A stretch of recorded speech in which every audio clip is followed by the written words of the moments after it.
Assalamualaikum warahmatullahi wabarakatuh. Waalaikumsalam warahmatullahi wabarakatuh. Baik, untuk hari ini kita akan lakukan bimbingan tutorial untuk asuhan kehamilan itu pada kompetensi pemeriksaan Leopold.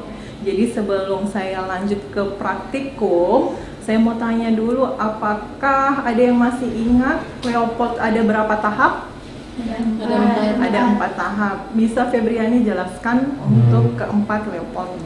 Baik, jadi Leopold itu ada 4 tahap. Leopold pertama yaitu ada tujuannya, yaitu untuk mengetahui apakah yang berada di atas fundus ibu, maksudnya bagian janinnya, dan juga kita mengukur tinggi fundus. Nah, yang kedua ada Leopold 2. Nah, di Leopold 2 ini kita bisa mengetahui atau menentukan bagian lateral kiri ibu dan bagian lateral kanan ibu. Nah, yang ketiga itu ada Leopold 3. Di Leopold 3 ini kita mengukur atau melihat apakah bagian bawahnya itu presentasinya apa, misalnya kepala atau bokong seperti itu. Kemudian kita juga melihat apakah sudah masuk pintu atas panggul. Nah, kemudian ada Leopold 4. Di Leopold 4 ini kita menentukan apakah sudah masuk rongga panggul atau belum. Seperti itu. Ya baik, terima kasih. Jadi semua sudah tahu tujuan dilakukannya Leopold ya? Nah, jadi sebelum kita lakukan itu kita siapkan peralatan. Itu ada medline ya, kemudian lenek dan jam tangan. Jadi ini letakkan saja di dekat ibu. Jadi sebelum kita melakukan praktek, minta ibu untuk buang air. Kita harus kosongkan kandung kemih ya. Kemudian setelah itu posisikan ibu, dia posisi yang nyaman ya. Jadi sebelumnya kita akan bebaskan daerah perut ibu.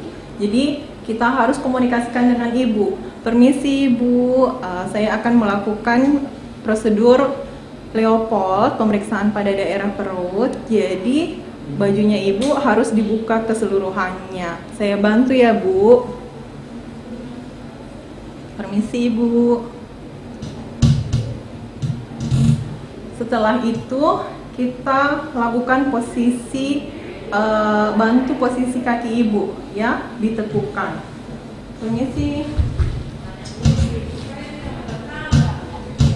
Jadi untuk kakinya ini dilakukan pada Leopold 1 sampai dengan Leopold 3. Jadi ingat, Leopold 1 sampai Leopold 3 kakinya ditekukan. Kita mulai pada prosedur pertama, yaitu Leopold 1. Tujuannya yaitu adalah untuk menentukan tinggi fundus uteri dan bagian apa yang ada pada fundus. Dengan cara pertama mengetengahkan uterus. Kemudian setelah itu kita lakukan pengukuran. Jika sudah dapat bagian fundus, itu kita lakukan pengukuran dengan pita senti. Itu mulai dari simpisis ya. Angka 1 mulai dari simpisis.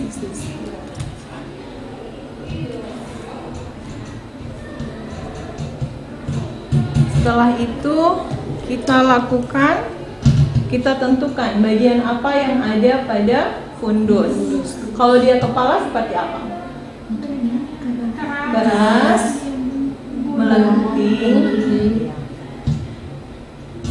Setelah kita tentukan, kita pindah pada Leopold 2. Dengan cara tangan kita pindah di daerah samping ibu. Nah, tujuannya untuk menentukan bagian apa yang ada di lateral kiri ibu atau lateral kanan ibu.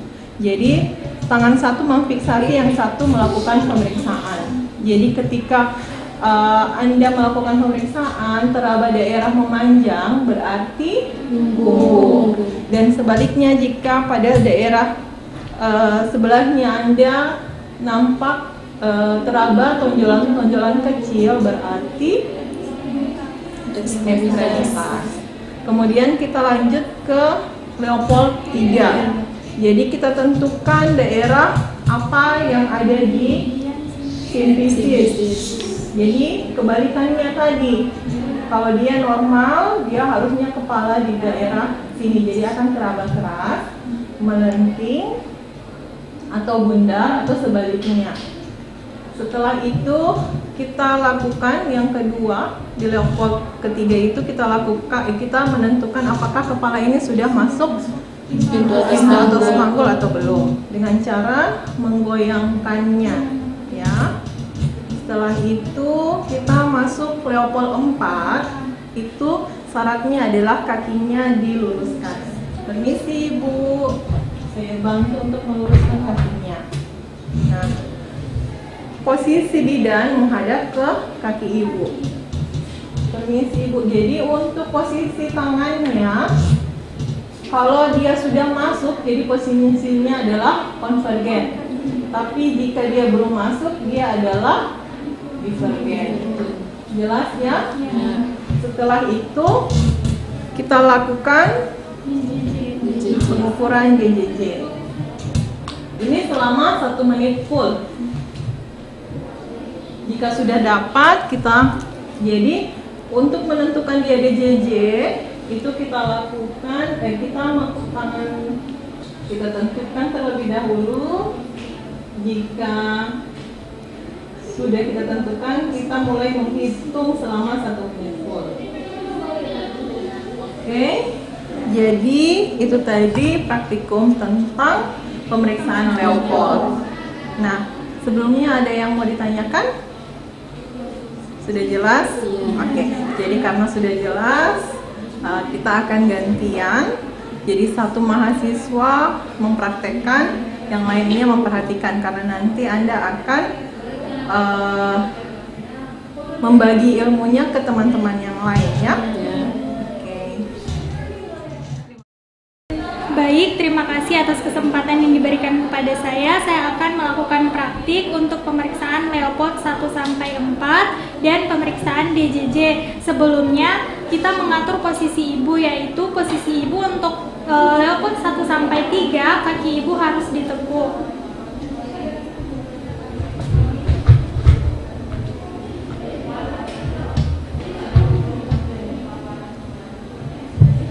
Baik, kita membuka pakaian ibu.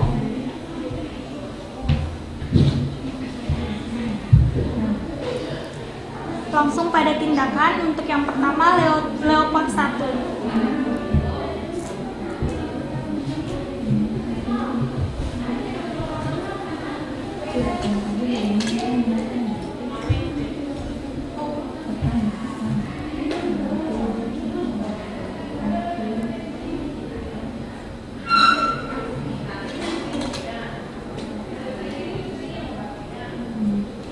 Kedua, yaitu Leopold kedua.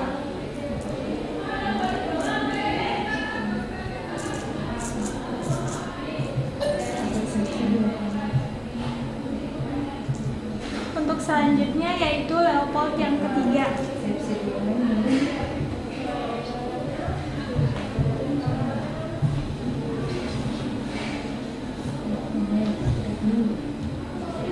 Selanjutnya ada Leopold yang keempat atau terakhir. Tetapi pada Leopold yang keempat ini jangan lupa kita meluruskan kaki ibu.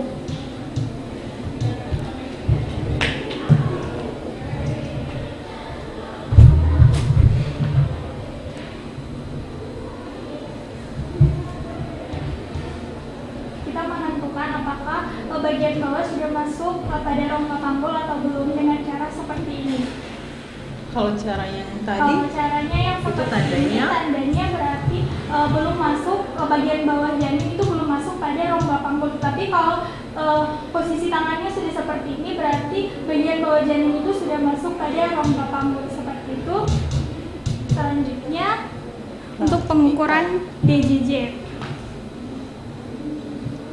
Terlebih dahulu kita harus menentukan apakah yang didengar ini sudah DJJ atau masih di sinusus dengan cara memeriksa atau mendengar DJJ-nya sekaligus dengan nadi. Ketika sudah menentukan, ya, jadi membandingkan antara bunyi yang kau dengar di lenek dengan nadi. Ibu. Kalau sudah ditentukan, berarti kita sudah bisa menentukan berapa DJJ, menghitung DJJ selama 1 menit full.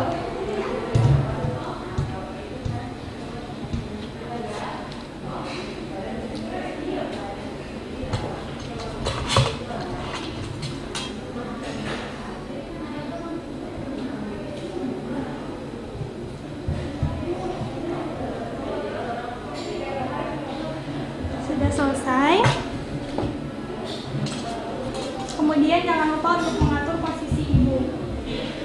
Rapikan kembali. Iya, merapikan kembali posisi ibu.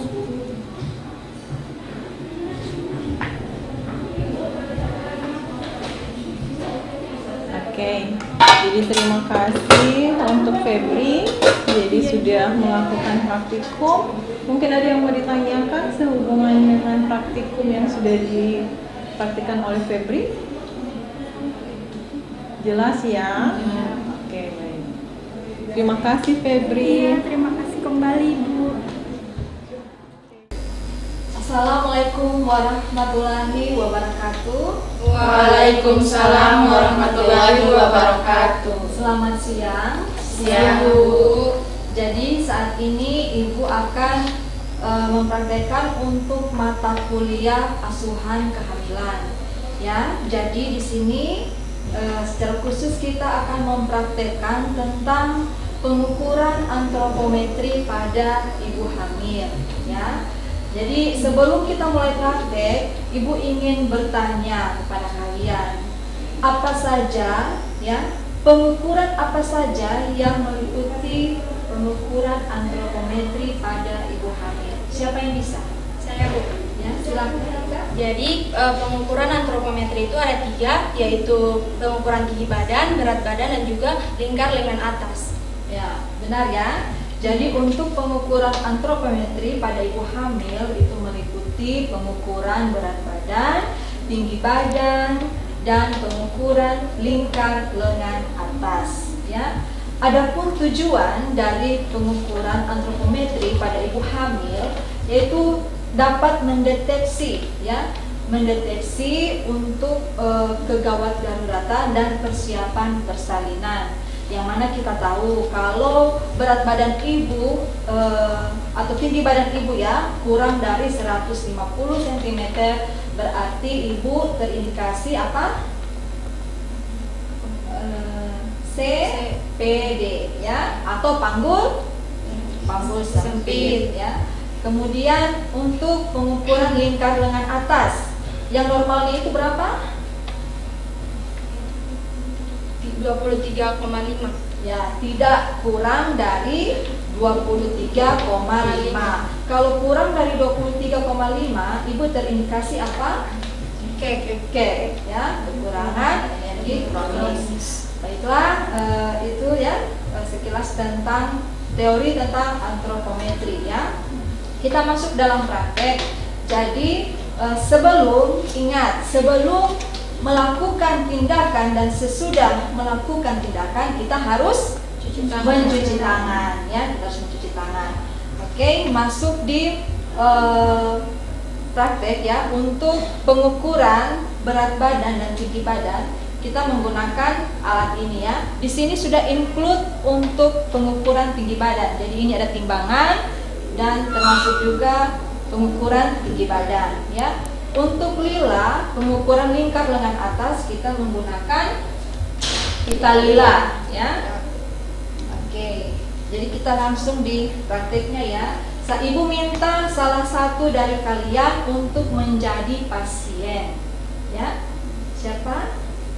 Ika ya. Oke.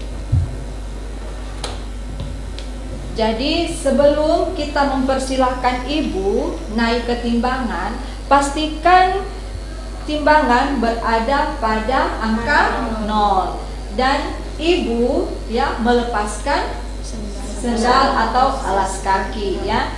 Karena ini timbangannya ya sudah include dengan ukur tinggi badan, jadi posisi ibu membelakangi timbangan ya.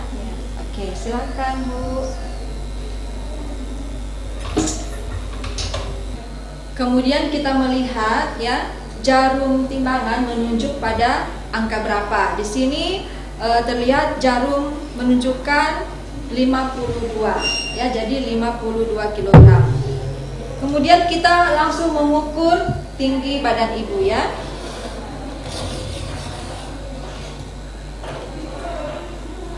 Jadi tepat di atas kepala ya. Untuk penunjuk ini tepat di atas kepala. Kita baca hasilnya. Di sini tertulis 153 cm.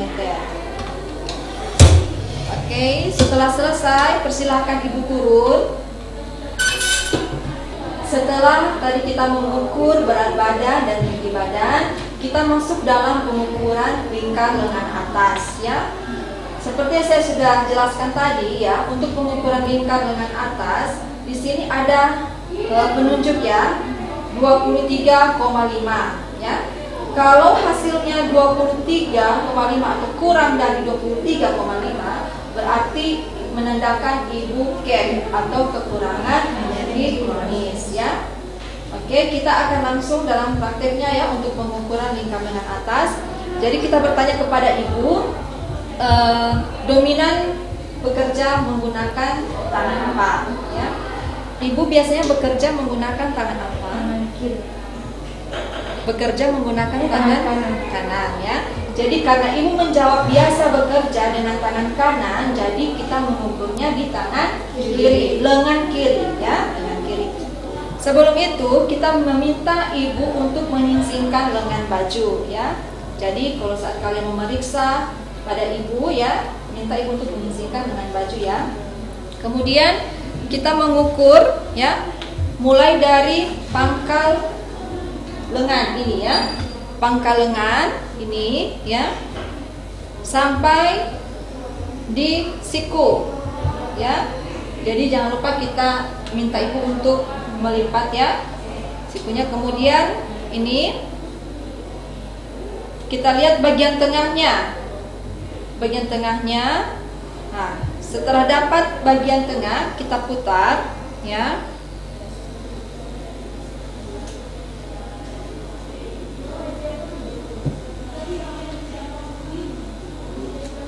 Di sini kita baca nilainya 28,5. Jadi normal ya. Oke. Selesai untuk pengukuran lingkar lengan atas pada ibu hamil. Apakah ada pertanyaan? Tidak ada. Jadi sudah cukup jelas ya. Oke. Baik, jadi selanjutnya akan dipraktekkan oleh Ika ya. Dan saya minta kesediaan salah satu untuk menjadi pasien. Siapa? Oke, silakan.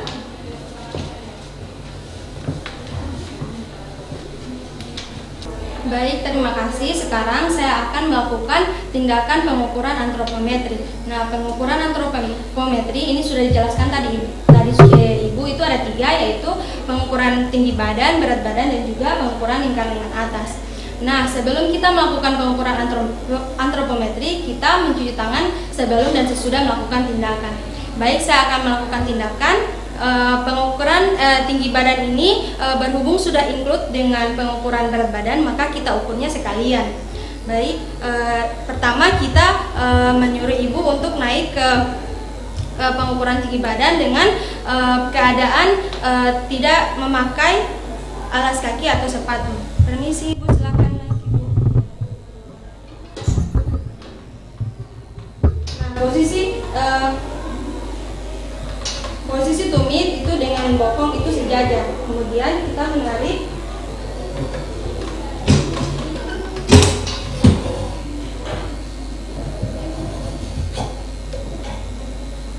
dengan sejajar dengan atas kepala. Itu tingginya 150,2.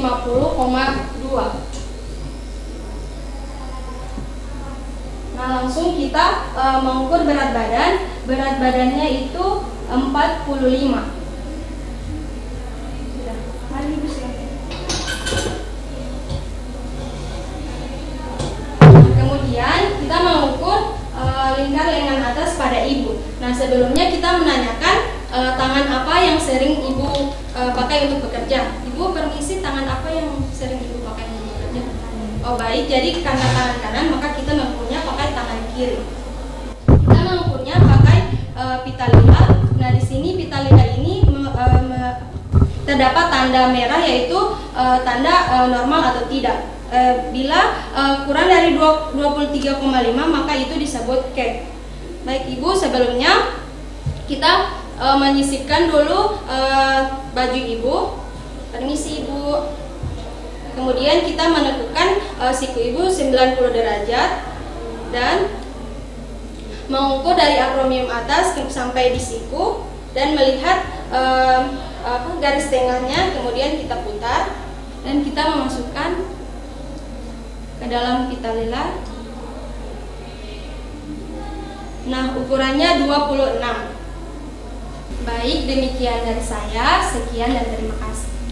Baik ya, terima kasih Ika. Jadi tadi ya bersama-sama kita sudah melihat ya, Ika mempraktekkan tentang pengukuran antropometri pada ibu hamil ya. Dan selanjutnya ya masih ada 4 orang yang belum kan. Jadi sebentar saling berpasangan menjadi bidan dan menjadi pasien untuk melakukan praktek secara mandiri ya tentang pengukuran antropometri pada ibu hamil ya. Jadi mungkin kalau sebentar kalian akan praktek, saya akan melihat secara langsung ya. Dan mungkin kalau ada yang ingin kalian tanyakan, silakan ya. Kalau masih ada yang belum jelas. Oke, terima kasih. Cukup sekian dari saya. Assalamualaikum warahmatullahi wabarakatuh. Waalaikumsalam warahmatullahi wabarakatuh. Selamat siang. Siang, Bu.